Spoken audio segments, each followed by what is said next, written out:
ನಮಸ್ಕಾರ ಎಲ್ಲರಿಗೂ. Doctor Sriranga, interventional cardiologist.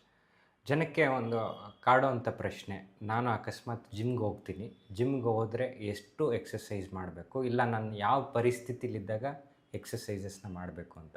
ಒಂದು ideal scenario would be early morning exercises. ನೀವು ವೆಯ್ಟ್ ಲಿಫ್ಟಿಂಗ್ ಮಾಡ್ತೀವಿ ಅಂತ ಹೋದರೆ ಈವ್ನಿಂಗ್ ಅಷ್ಟೊತ್ತಿಗೆ ಎಕ್ಸಾಷನ್ ಆಗಿರುತ್ತೆ, ಬಾಡಿ ಡಿಹೈಡ್ರೇಷನ್ ಇರುತ್ತೆ. ಅಂಥದ್ರಲ್ಲಿ ಮಸಲ್ ಸ್ಪ್ರೈನ್ಸು ಅಥವಾ ತೊಂದರೆ ಆಗೋ ಚಾನ್ಸಸ್ ಜಾಸ್ತಿ ಇರುತ್ತೆ. ಸೊ ಅರ್ಲಿ ಮಾರ್ನಿಂಗ್ ಎಕ್ಸಸೈಸಸ್ ಮಾಡಬೇಕಾಗತ್ತೆ. ಎರಡನೇದು, ವೆಯ್ಟ್ ಲಿಫ್ಟಿಂಗು ಮಾಡೋದಾದರೆ ಎಷ್ಟಕ್ಕೆ ಸೀಮಿತವಾಗಿ ಇಟ್ಕೋಬೇಕು ಅಂತ ಅಂದರೆ, ಇದೇನೇ ವೆಯ್ಟ್ ಲಿಫ್ಟಿಂಗ್ ಮಾಡಿದ್ರು ಅದನ್ನ ಗ್ರ್ಯಾಜುವಲ್ಲಾಗಿ ಮಾಡಬೇಕಾಗತ್ತೆ. ನಾನು 15-20 ದಿನದಿಂದ ವೆಯ್ಟ್ ಲಿಫ್ಟ್ ಮಾಡಿರಲಿಲ್ಲ, ವಾಪಸ್ ಬಂದ್ಬಿಟ್ಟು 50 kg ಬೆಂಚ್ ಪ್ರೆಸ್ ಮಾಡ್ತೀನಿ ಅಂದರೆ ಅದು ತಪ್ಪಾಗ್ತದೆ.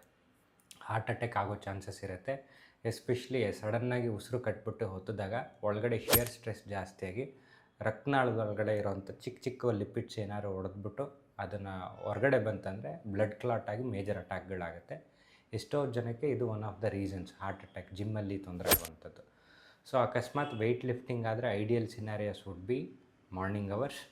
ಮಾಡೋದೇ ಆದರೆ ದಿನನಿತ್ಯ ಮಾಡ್ತಿರೋದ್ರಲ್ಲಿ ಗ್ರ್ಯಾಜುವಲ್ ಇನ್ಕ್ರೀಸ್ ತೋರಿಸ್ಬೇಕೇ ಹೊರತು ಸಡನ್ನಾಗಿ ಇನ್ಕ್ರೀಸ್ ಮಾಡಬಾರ್ದು.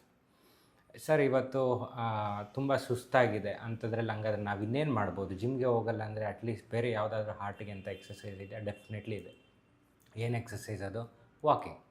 ಫ್ರೀ ಏರಲ್ಲಿ ಆರಾಮಾಗಿ ವಾಕಿಂಗ್ ಒಂದು ಅರ್ಧ ಗಂಟೆಯಿಂದ 1 ಗಂಟೆ ಮಾಡಿಕೊಂಡು ಬಂದು ಅವತ್ತಿಗೆ ರೆಸ್ಟ್ ತೊಗೊಂಡ್ಬಿಡಿ. ತಿರ್ಗಾ ಅಷ್ಟು ಸುಸ್ತಾಗಿದ್ರೂ ಕೂಡ ಜಿಮ್ಮು ವೆಯ್ಟು ಅಂತ ಲಿಫ್ಟ್ ಮಾಡಲಿಕ್ಕೆ ಹೋಗಬೇಡಿ. Thank you. Dr. Sriranga and his team are here to support you every step of the